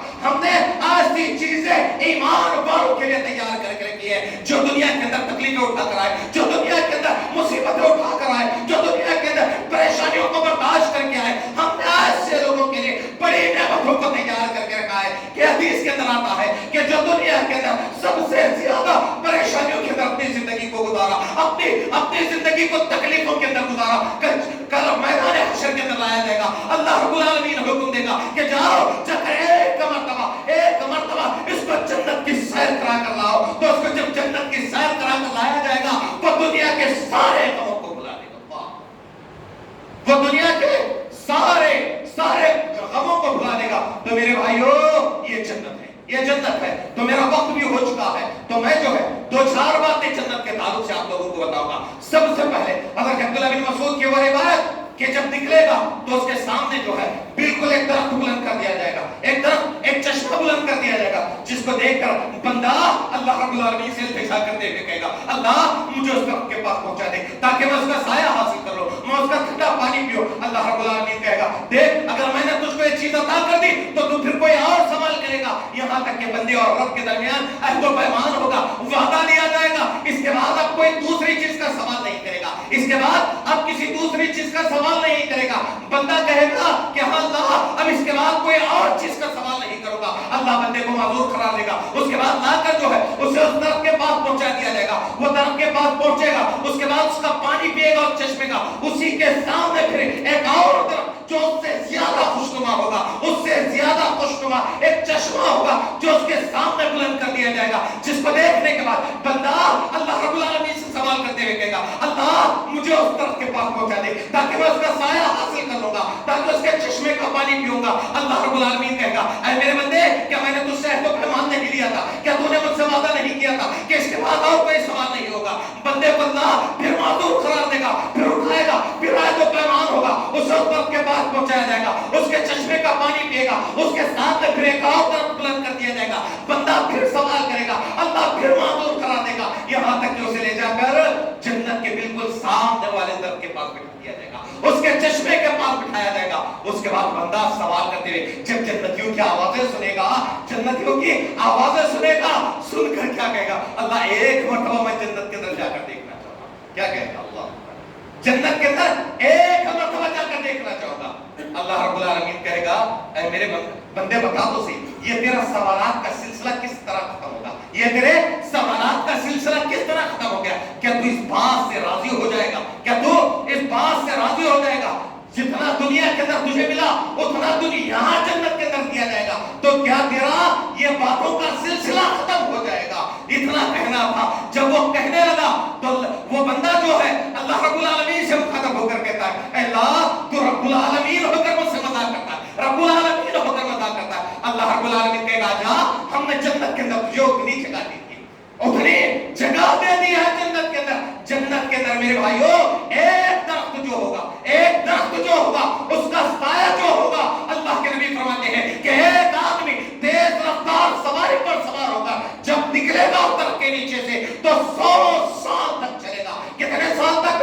100 سال تک چلے گا. اس کے سائے کو پار کرنے کے لیے اس کو 100 سال لگیں گے. یہی نہیں میرے بھائیو, اللہ رب العالمین نے قرآن مجید میں کہا ہے وَلَمَنْ خَافَ مَقَامَ رَبِّهِ جَنَّتَانِ, جو اللہ رب العالمین کے سامنے کھڑا ہونے سے ڈرا ہم اس کو 2 جنتیں عطا کریں گے. جنتوں کے بارے میں کیا ہے؟ اللہ رب العالمین نے کہا ایک 2 جنتیں ایسی ہیں جن کی نہریں بہتی ہوئی ہوگی, 2 جنتیں ایسی ہیں جن کا پانی ابلتا ہوا ہوگا. یہ جنتوں کی قسمیں ہیں, یہ جنتوں کی قسمیں ہیں جو جنت کے اندر اللہ رب العالمین عطا کرے گا. اللہ کے نبی جناب محمد رسول اللہ صلی اللہ علیہ وسلم ایک حدیث کے اندر آتا ہے, اللہ کے نبی فرماتے ہیں کہ جنت کے اندر اللہ کے نبی نے ایک نہر کو دیکھا, ایک نہر کو دیکھا. اس نہر کے اندر اللہ کے نبی نے اپنے ہاتھوں کو ڈبویا جس کے کناروں پر اللہ کے نبی فرماتے ہیں موتیوں کے خیمے بنے ہوئے تھے. کیا تھے؟ جس کے کناروں کے اوپر موتیوں کے خیمے بنے ہوئے ہوں گے. میرے بھائیوں آج سمندر کے باہر کوئی گھر بنا ہوا ہوگا, کتنا خوبصورت لگتا ہوگا. کوئی نہر کے بازو میں کوئی گھر بنا ہوا ہوگا تو وہ کتنا خوبصورت لگتا ہوگا. سوچو تو صحیح, دنیا کے اندر ہم تصور کر سکتے ہیں وہاں پر جو نہر ہوگی اس نہر کے دونوں کناروں کے اوپر اللہ کے نبی فرماتے ہیں اس نہر کے دونوں کناروں کے اوپر موتیوں کے خیمے لگائے جائیں گے. اللہ موتیوں کے خیمے لگائے جائیں گے. اللہ کے نبی فرماتے ہیں اس نہر کے پانی کے اندر میں نے اپنے ہاتھوں کو ڈبویا, میں نے اپنے ہاتھوں کو ڈبویا. اس نہر کے پانی کی خوشبو کے اندر کستوری کی خوشبو تھی. اللہ اکبر, یہ جنت میں جانے والوں کے لیے نعمتیں ہیں. اور ایک اور حدیث بتاتا ہوں میرے بھائیوں, اللہ کے نبی جناب محمد رسول اللہ صلی اللہ علیہ وسلم نے فرمایا کہ اللہ تعالیٰ کل قیامت کے دن اس زمین کو روٹی کی شکل بنائے گا جس کے اپنے ہاتھوں پر جو ہے وہ لٹ پلٹ کرے گا. یہ جنتیوں کے کھانے کی چیزوں کی. اللہ کے نبی فرماتے ہیں جب جنت کے اندر جنتی جائیں گے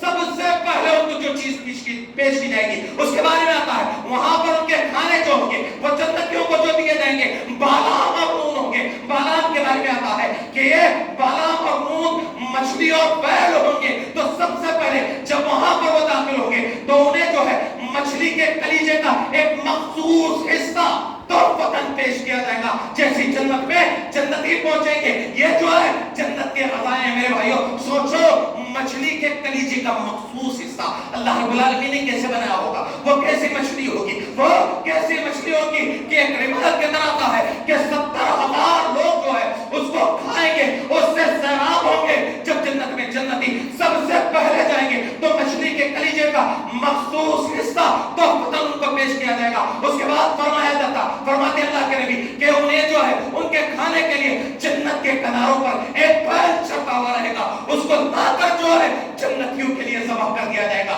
جنتیوں کے لیے ذبح کر دیا جائے گا. یہ جنت کی نعمتیں ہیں. اللہ کے نبی نے فرمایا جو جنت کے اندر سب سے پہلا گروہ داخل ہوگا, پہلا گروہ جو داخل ہوگا, اللہ کے نبی فرماتے ہیں ان کے چہرے چودھویں کے چاند کی طرح چمکتے ہوئے نظر آئیں گے. یہ جنتیوں کی نعمتیں, یہ جنتیوں کی نعمتیں ہیں جو جنت کے اندر جنتیوں کو دی جائیں گی.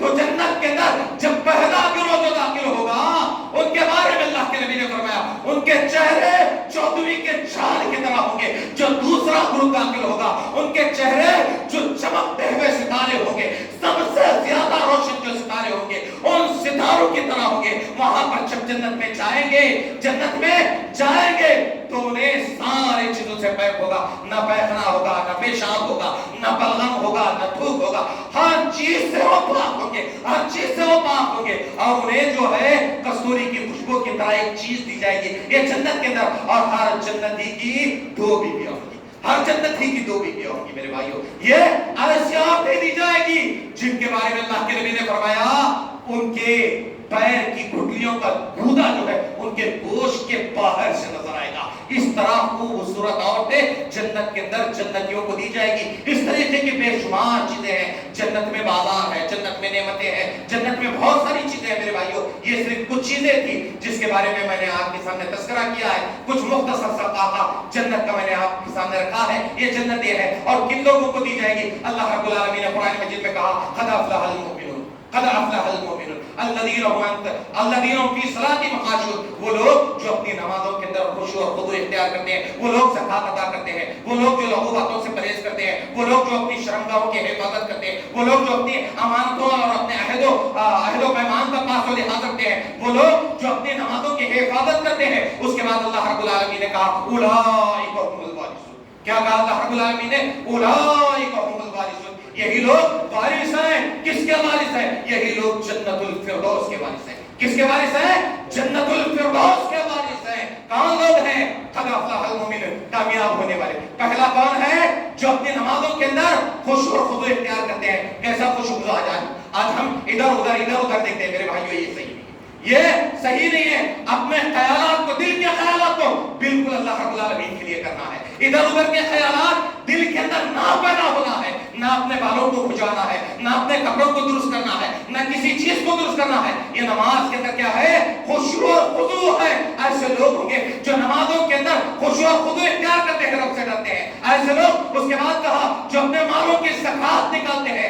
ایسے لوگ جو لغو باتوں سے, بیکار کی باتوں سے اعراض کرتے ہیں, اور جو گناہوں کے کاموں سے بچتے ہیں, گناہوں کے کاموں سے بچتے ہیں, اپنی شرمگاہوں کی حفاظت کرتے ہیں. اور اس کے بعد کہا, جو اپنی امانتوں کوئی لا کر امانتیں رکھتا ہے تو اس کا پاس و لحاظ رکھتے ہیں, اور اپنے عہد و پیمان کا کوئی ذمہ داریاں ہیں, ان ذمہ داریوں کا بھی وہ پاس و لحاظ رکھتے ہیں. وہ رب کی ذمہ داریاں ہو, یا وہ دنیا کی ذمہ داریاں ہو, یا اپنے اہل خانہ کی ذمہ داریاں ہو, یا پھر کسی کنبے کی ذمہ داریاں ہو, وہ ساری ذمہ داریوں کا عہد و پیمان, عہد و پاس و لحاظ رکھتے ہو. ایسے لوگوں کے, اس کے بعد جو اپنی نمازوں کی حفاظت کرتے ہیں, ان کا تذکرہ کیا ہے. یہی لوگ ہوں گے جو جنت کے صحیح معنوں میں وارث ہوں گے. ایسے کئی طریقے کے اعمال ہیں جن کو کرنے کی وجہ سے اللہ اور اس کے رسول نے جنت کی خوشخبری دی ہے. ہمیں یہ کوشش کرنا ہے کہ اللہ تعالیٰ جو ہے وہ عمل کرے جس کے ذریعے سے اللہ تعالیٰ ہمیں جنت جیسی نعمت سے نوازے اور جہنم سے دور کرے. ان نعمتوں کا سوال کرنا ہے. ایک آخری چیز میرے بھائیوں بتا کر اپنی بات کو ختم کر دیتا ہوں. وہ یہ چیز ہے کہ مدرسے عثمان بن عفان جو گلبرگے کا ایک ایسا ادارہ ہے جس کو کھلے ہوئے صرف 2 سال ہو گئے ہیں, جس نے اس قوم کو 6 حافظ قرآن دیے. اس کا پہلا حافظ صرف 6 مہینے کے اندر نکل کر آیا. اس کے بعد یہ جو سالانہ جلسہ ہوا ہے, یہ سالانہ جلسے تک جو ہے اس مدرسے سے 6 حافظ قرآن نکلے. الحمدللہ 6 حافظ قرآن نکلے ہیں. یہ مدرسہ جو ہے قوم کو حافظ قرآن دے رہا ہے. یہ مدرسے کیا ہے؟ یہ ہمارے قلعے ہیں, یہ ہمارے قلعے ہیں, یہ ہمارے اڈے ہیں. یہاں سے نکلنے والے کئی علماء جو آپ کو آ کر امامت بھی کرواتے ہیں, آپ سے مخاطب بھی ہو کر بیان کرتے ہیں, آپ کے ایمان کو سنوارنے کی کوشش کرتے ہیں, آپ کے ایمان کی حفاظت کرتے ہیں, آپ کو دین کی باتیں بتاتے ہیں, آپ کا رب سے آپ کا تعارف کروا دیتے ہیں. کئی چیزیں ہیں یہ علماء ہی کے ذریعے سے ہوتا ہے. یہ جو مدارس سے نکلنے والے ہیں یہ معاملے نہیں ہے, یہ قوم کے اندر جائیں گے, قوم کی اصلاح کا کام کریں گے, قوم کو برائیوں سے بچائیں گے. تو گویا کہ یہ مدارس سب سے زیادہ اہم ہے, اور ان مدارس کی حفاظت کرنا یہ قوم کی ذمہ داری, یہ قوم کی ذمہ داری ہے. ان کو معمولی نہیں سمجھنا ہے. وہاں پر پڑھنے والے وہ چمن رسالت کے پروانے ہیں, وہ دین کا کام کرنے والے ہیں, وہ اللہ کے پیغام کو عام کرنے والے ہیں, وہ نبی کی سنتوں کو عام کرنے والے ہیں. تو گویا کہ ان مدارس کی حفاظت کرنا ہماری ذمہ داری ہے. تو اس مدرسے کے تعلق سے جس کے ذمہ دار حافظ محمد اسماعیل صاحب ہیں, انہوں نے کہا کہ یہاں پر جا رہے ہیں تو مدرسے کا تعارف بھی کروا دیجیے, مدرسے کا تعاون بھی لیجیے. ایک بچے کی کفالت کی ذمہ داری, اگر اللہ نے کسی کو دولت سے نوازا ہے, مال سے نوازا ہے, میرے بھائیوں اللہ کی راہ میں خرچ کرنے سے مال میں کمی نہیں آئے گی. اللہ کی راہ میں خرچ کریں گے تو مال میں اللہ اضافہ کرے گا. حضرت عبد الرحمن بن عوف رضی اللہ عنہ جن کے پاس مکہ کے اندر سب کچھ تھا, لیکن جب وہ ہجرت کرنے کے لیے نکلے تو مکہ والوں نے سارا مال ان کا چھین لیا. سارا مال انہوں نے اللہ رب العالمین کے لیے اپنا سارا مال وقف کر دیا, سارا مال اپنا لٹا دیا. اس کے بعد جب مدینہ آئے تو تجارتیں شروع کر دی. اتنے مالدار ہو گئے, اتنے مالدار ہو گئے کہ ایک مرتبہ حدیث کی کتابوں کے اندر آتا ہے کہ ایک مرتبہ مدینہ کو جو ہے ان کی تجارت کا حافلہ آیا تو اس کے اونٹوں کی لائن ملک شام کے کسی ایک ملک تک لگی. اتنی زیادہ اللہ تعالیٰ نے ان کے مال و دولت کے اندر خیر و برکت پیدا کر دی. یہ کس وجہ سے؟ یہ اللہ رب العالمین کی راہ میں خرچ کرنے کی وجہ سے. حضرت عثمان کے بارے میں آتا ہے, اللہ کے نبی نے حوض کا تذکرہ کیا, حضرت عثمان نے خرید کر اللہ کے لیے وقف کر دیا. ایک مرتبہ اللہ کے نبی مسجد کے ممبر پر کھڑے تھے, مسجد تک کمانی کا شکوہ کر رہی رہی تھی. اللہ کے نبی نے اعلان کیا تو حضرت عثمان اٹھ کر کھڑے ہو کر کہنے لگے اے اللہ کے نبی کسی سے کچھ لینے کی ضرورت نہیں ہے, جتنا پیسہ لگے گا عثمان سارا قلعہ دینے کے لیے تیار ہے. اللہ کے نبی نے حضرت عثمان کو جنتی قرار دیا. اس کے بعد غزوہ تبوک کے موقع پر اللہ کے نبی اعلان کرتے چلے جاتے ہیں 8 مرتبہ, ایک نہیں 2 مرتبہ, ایک نہیں 2 نہیں 3 نہیں 4 نہیں بلکہ 8 مرتبہ اللہ کے نبی اعلان کرتے ہیں. حضرت عثمان اٹھ کر کھڑے ہو جاتے ہیں اے اللہ کے نبی اتنا قربان اتنا قربان اتنا قربان. لیکن جو بات بتانی ہے وہ یہ ہے کہ جب باغیوں نے حضرت عثمان کے گھر کا محاصرہ کر دیا, باغیوں نے حضرت عثمان کے گھر کا محاصرہ کر دیا, تو حضرت عثمان کا ریوڑ مدینے کی طرف آ رہا تھا, جس کو دیکھنے کے لیے مدینہ کے سارے لوگ نکل کر باہر چلے گئے. چلو حضرت عثمان کا ریوڑ آ رہا ہے جس کو سنبھالنے کے لیے 5000 نوکر اور چاکر. کتنے تھے؟ 5000 نوکر اور چاکر. مدینہ کے لوگ کہتے ہیں جہاں تک نگاہ اٹھا کر دیکھتے تھے وہاں تک حضرت عثمان کے بکریوں کا ریوڑ ہی ریوڑ نظر آتا تھا. اللہ نے ان کی دولت کے اندر اس قدر اضافہ کیا ہے, جو اللہ کی راہ میں خرچ کرتے ہیں اللہ ان کی دولت کے اندر اضافہ کرتا ہے. اللہ نے جس کو جتنی طاقت دی ہے, جتنا مال دیا ہے, اللہ رب العالمین کی راہ میں خرچ کرنے کی کوشش کیجئے, اس مدرسے کا تعاون کرنے کی کوشش کیجئے. اللہ رب العالمین سے دعا ہے کہ اللہ تعالیٰ مجھے اور آپ کو عمل کی توفیق عطا فرمائے. اللہ ہمارے گناہوں کی مغفرت فرما, اللہ ہمارے خطاؤں کو درگزر فرما, اللہ ہماری نیکیوں کو قبول فرما, اللہ ہمارے صدقات و خیرات کو قبول فرما, اللہ ہمارے رمضان کے روزوں کو قبول فرما, اللہ ہمارے رمضان کے قیام کو قبول فرما, اللہ ہمارے رمضان کی عبادتوں کو قبول فرما, اللہ ہمارے عملوں کے اندر اخلاص عطا فرما, اللہ ہمیں 5 وقت نماز کا پابند بنا دے, اللہ ہمیں 5 وقت نماز کا پابند بنا دے, اللہ ہمیں شیطان کے شر سے بچا لے, اللہ ہمیں شیطان کے مکر و فریب سے بچا لے, اللہ ہمیں شیطان کی سازشوں سے بچا لے, اللہ ہمیں ریا اور ناموس سے بچا لے, اللہ ہمیں سرکش لوگوں سے بچا لے, اللہ ہمیں فتنے والے لوگوں سے بچا لے, اللہ ہمیں زمانے کے فتنے سے بچا لے, اللہ ہمیں زمانے کے فتنے سے بچا لے, اللہ ہمیں صراط مستقیم پر چلا دے, اللہ ہمیں اس راستے کے اوپر چلا دے جس کے اوپر تیرا انعام و اکرام ہے. اللہ ہمیں جنت کے اعمال کرنے کی توفیق عطا فرما, اللہ ہمیں جنت کے اعمال کرنے کی توفیق عطا فرما, اللہ ہمیں اسلام کے مسلمانوں کی حفاظت فرما, اللہ مسلم بہنوں کی عزت و کی حفاظت فرما, اللہ جو لوگ مسلمانوں کو بدنام کرنے کے لیے مسلمانوں کی عزتوں کو اچھالنے کے لیے کھڑے ہوئے ہیں, اللہ انہیں ذلیل کر دے, اللہ انہیں رسوا کر دے, اللہ مسلمان بچوں کی حفاظت فرما, اللہ فلسطین کے مسلمانوں کی حفاظت فرما, اللہ سیریا کے مسلمانوں کی حفاظت فرما, اللہ خود ہندوستان کے مسلمانوں کی حفاظت فرما, اللہ ہمیں دین پر چلنے والا بنا دے, اللہ تیرے دین کو عام کرنے والا بنا دے, اللہ تیرے احکام کو بچانے والا بنا دے, اللہ تیرے نبی کی سنت پر عمل کرنے والا بنا دے, اللہ ہمیں جو پریشان حال ہے اللہ سب کی پریشانیوں کو تو دور کر دے, اللہ ساروں کی دکھوں کو تو دور کر دے, اللہ سب کی تکالیف کو تو دور کر دے, اللہ ہمیں جو قرض دار ہے اللہ ان کے قرض کی ادائیگی کے سامان مہیا کر دے,